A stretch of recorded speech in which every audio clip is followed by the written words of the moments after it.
every school should have a reporting system in place in their building. And what they do with that is that they keep track of the reports that they get, as well as they follow up on every report that is put into place. You know, and not every situation will be deemed a bully situation, but that doesn't mean that nothing is done about that report that's made or the behavior that has occurred. There's always some kind of intervention that is done or a follow-up. And those can be very creative in the schools. From, let's say we're looking at something happening in a hallway. What we can do is we can modify the student's passage through that hallway to ensure that it doesn't happen again. The opportunity isn't available to them. So there are creative things such as that can be a real minor tweak that we do to something more severe where there's an office referral.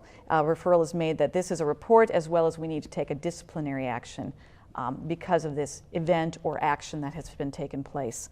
Some other things that we have in place that I think are very valuable is we're always looking at the intervention as well as the responding to something that's inappropriate that happens in a disciplinary manner.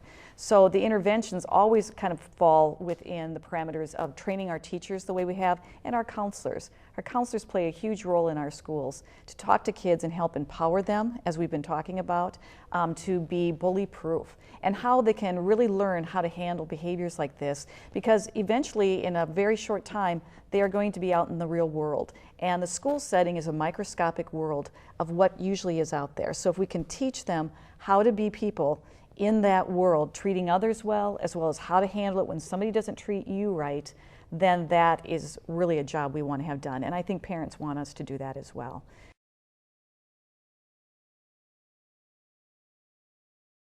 Whenever we look at a situation where a child has been treated improperly in any way by another child or by an adult in any kind of situation, it's very important that we partner not only with our parents and our teachers, but with the community as a whole, that we don't see bullying as an acceptable thing, that's something that we should just live with. It should be reported, as well as we all want to take a look at every one of our actions does make an impact within any situation.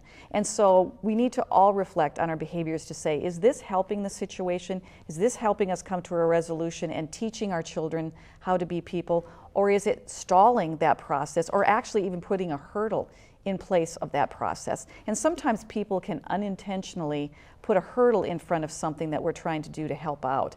And what I see some of those hurdles being oftentimes in my position is that there's a real need for some kind of a justice, or to be understood that there's a justice that's been served.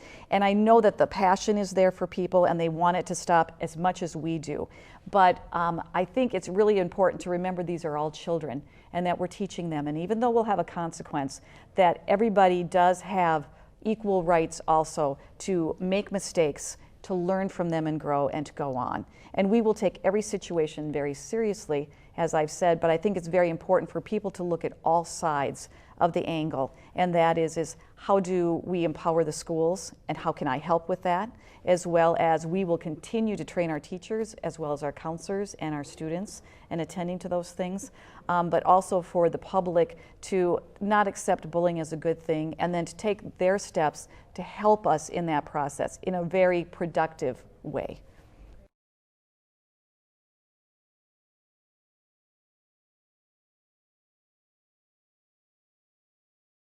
I think it's really important, even during times like this, and it can be a very difficult spot for a parent to be in. If they're in a position where they see some cruelty happening and their child's there, and especially sometimes their child wants the parent to be in the background and not make them look bad, it's still important to be that parent and to intervene and to demonstrate how to do it for your child, I think is important. And you can do it in a respectful manner just by identifying to the student, boy, that sounded really hurtful, or wow, that must not have felt good. You know what I mean? Just kind of identify what that process is. Not to call them out on it, but also then to say, let's do this instead. Provide some kind of an alternative and then kind of help them out with that piece. Because you're interrupting that behavior while you're also teaching them how to intervene and then how to move on from there in a respectful way.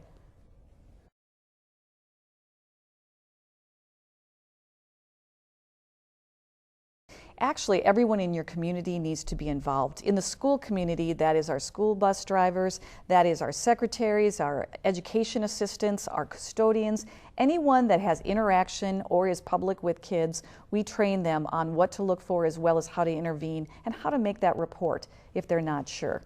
The other piece is grandparents, parents, people that maybe don't have kids but have been in school, and they can identify poor behavior when they see it. And it can be anything from just seeing a bad behavior and just finding out what's going on.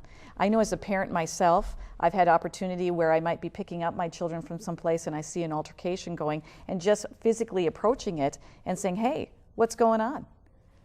I can figure out pretty quickly if it's something that's more of a friendly bantering between two people or something that they really need to separate from.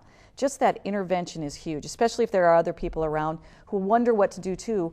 Normally they'll join in and help out. And again, there's that power in numbers where if more people stand up and say, hey, what's going on? It takes that power away from the individual that might be abusing their power towards someone else.